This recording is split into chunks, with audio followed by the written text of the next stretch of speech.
There is no dark side in the moon, really. Dark side in the moon, really. There is no dark side in the moon. Matter of fact, it's all dark. Matter of fact, it's all dark. There are albums that define a moment. There are albums that define a generation.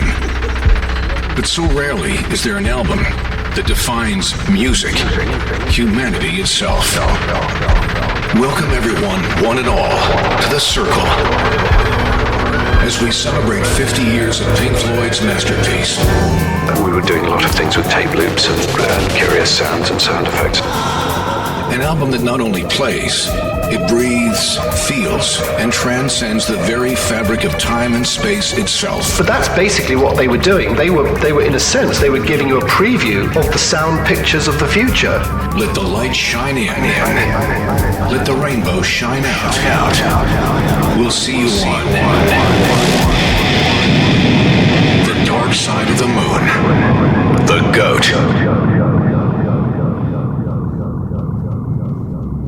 Cannot describe how excited I am to do this with you tonight, to go on this journey with you as we look back on 50 years of Pink Floyd's Dark Side of the Moon. Hey, I'm Dan Soul from the GOAT's Morning Breath, and when I found out that March 1st, 2023 would be 50 years since the release of Dark Side of the Moon, I knew we had to have an album listening party because, aside from it being one of the most monumental and influential records of all time period, this album holds such a significance in my heart. And I don't say this looking for, rock and roll, I'm so cool type cred. I say this because it's genuinely true. Pink Floyd's Dark Side of the Moon is probably my favorite record of all time. Not only for what it is, a monumentous masterpiece of artistic vision, of sonic sound, of practical effects, but for what it stands for me. So before we get into the mumbo jumbo, the technical nitty gritty, and sort of the facts about the album, as well as, of course, the tunes, I want us to go back and think about how we got into this record. Because for me, I think it was my entry door to rock and roll. And it happened when I was probably about 2 or 3. And like most of my stories, it involves my father in some way. So I want you to picture this. I'm just a little baby in the back seat. My dad is driving us back from my grandfather's place in New Jersey at the time, up into Toronto. And he is trying to stay awake because he has to drive all night to get us back. And he also has to keep alert because he is driving a car without a safety and without the proper documentation to drive a car. This was, of course, pre-2001, so you could get away with things like that. Well, if he didn't get caught. But to keep himself awake and alert, my dad cranks up the tape deck in his car to the only album he has in there, Pink Floyd's Dark Side of the Moon. And he has to have it on full blast, even though my mom was giving him absolute hell for it, because those rhythmic tunes carried us home. And in that moment, I believe, even if this was as